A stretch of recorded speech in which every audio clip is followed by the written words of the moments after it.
গল্পটি শুরু করার আগে আমি সবাইকে অনুরোধ করব, যারা যারা আমার চ্যানেলে নতুন আছেন অবশ্যই চ্যানেলটি সাবস্ক্রাইব করবেন এবং ভিডিও শেষে সবাই কমেন্ট করে জানাবেন আজকের এই ভিডিওটা আপনাদের কাছে কেমন লেগেছে। সো বেশি কথা না বলে গল্পটি শুরু করা যাক।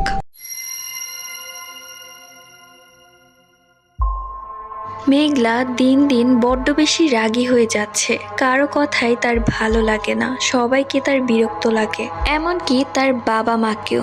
বাবা মাও তাকে নিয়ে বেশ চিন্তায় ছিল।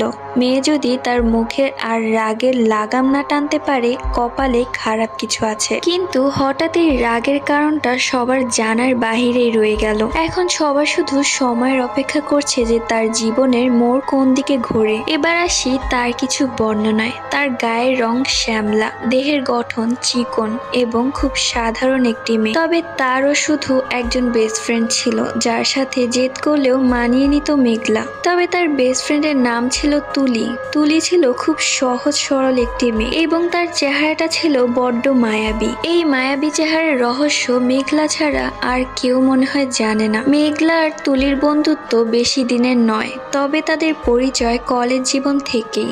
তবে দুইজনের মাঝে বেশ মিল রয়েছে। এইচএসসি পরীক্ষা শুরু বেশ কিছুদিন আগেই মেঘলার সাথে কিছু আজব ব্যাপার ঘটতে শুরু করে। সে বুঝতে পারে তার আশেপাশে কেউ আসা যাওয়া করছে। সে হঠাৎ দেখতে পাচ্ছে কোনো একটি ছায়াকে। তার চারপাশে কিছু একটা অনুভব করতে পারছে।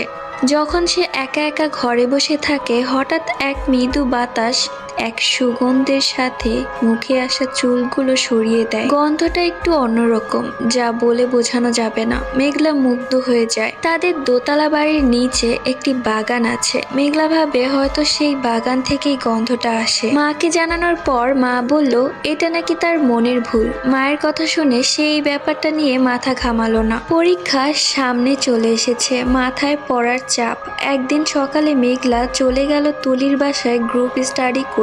দুইজনে যখন মন দিয়ে পড়ছে, তখনই আজব এক ঘটনা ঘটে। মেঘলার হাতের ওপর কোথাও থেকে এসে পড়ে এক টকটকে লাল রক্তের ফোঁটা। মেঘলা ভয় পেয়ে যায়। তুলিও রক্তের ফোঁটাটা স্পষ্ট দেখেছে। সে একটু আগ্রহীভাবে জিজ্ঞেস করে কিভাবে আসলো এই ফোঁটাটা। মেঘলা বলে জানি না। তুলি বলল টিস্যু দিয়ে মুছে ফেল, হয়তো মশা থেকে এসেছে। মেঘলাও আর কিছু না ভেবে মুছে ফেলল।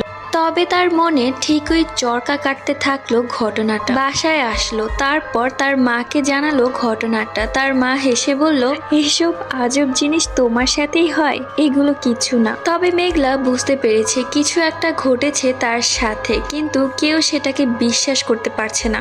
কিছুদিন পরে তুলি আর মেঘলা এক কোচিং সেন্টারে ভর্তি হয় পরীক্ষা দেওয়ার জন্য। কিছুদিন পর হঠাৎ ঠিক কোচিং এর পরীক্ষা চলাকালীন সময় আবারও সেই মেঘলার হাতে রক্তের ফোঁটা এসে পড়ে। সে সাথে সাথে তুলিকে দেখায়। তুলি একটু ঘাবড়ে যায়। তুলি বলে আমার মনে হচ্ছে এটা কোনো সাধারণ ঘটনা না। ঘটনাটা আবার ঘটার পরে মেঘলা তার খুব কাছের আরেক বন্ধু মারুফকে জানায়। মারুফ বন্ধু হিসেবে মেঘলার অনেক কেয়ার করে। মারুফ মেঘলাকে বলে তুই নিশ্চিন্ত থাক, আমি দেখছি কি করা যায়। মারুফ পরের দিন এক হুজুরের কাছে যায়। হুজুরকে সব খুলে বলে। হুজুর যে কথাগুলো শোনায়, সেই কথাগুলো শোনার পর মারুফ একটু ভয় পেয়ে যায়। মারুফ বাসায় এসে মেঘলাকে ব্যাপারটা জানায় যে হুজুর তাকে কি বলেছে, যা শোনার জন্য মেঘলা একদমই প্রস্তুত ছিল না।